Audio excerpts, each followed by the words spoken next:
बातमी उज्जैनमधून प्रसिद्ध महाकालेश्वर मंदिराच्या गर्भगृहाच्या दिशेने जाण्यासाठी आणि नंदी हॉलमधून जबरदस्तीने प्रवेश करण्यासाठी कावड यात्रेकरूंच्या एका गटाने जोरदार गोंधळ घातला।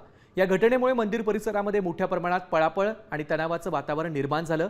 कावडियांनी मंदिरातील सुरक्षा बॅरिकेड्स तोडून आत शिरण्याचा प्रयत्न केला। त्यांना रोखण्याचा प्रयत्न करणाऱ्या सुरक्षा कर्मचाऱ्यांवर कावडियांनी हल्ला केल्याचा आरोप आहे। या हिंसाचारात मंदिराचे 6 सुरक्षा कर्मचारी जखमी झालेत, त्यापैकी दोघांची प्रकृती गंभीर असल्याचं सांगण्यात येत आहे।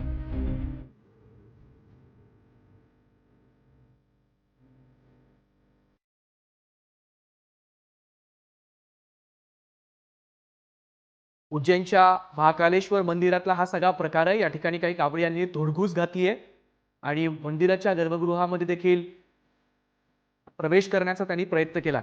त्यामध्ये सुरक्षा कर्मचारी जखमी झाले, त्यातील 2 जणांची प्रकृती गंभीर असल्याचं समजतोय।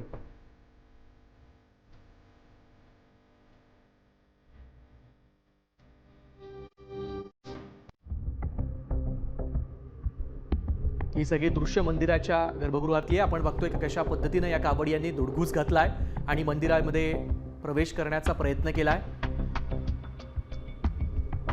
त्यामध्ये सुरक्षा कर्मचारी देखील जखमी झालेत।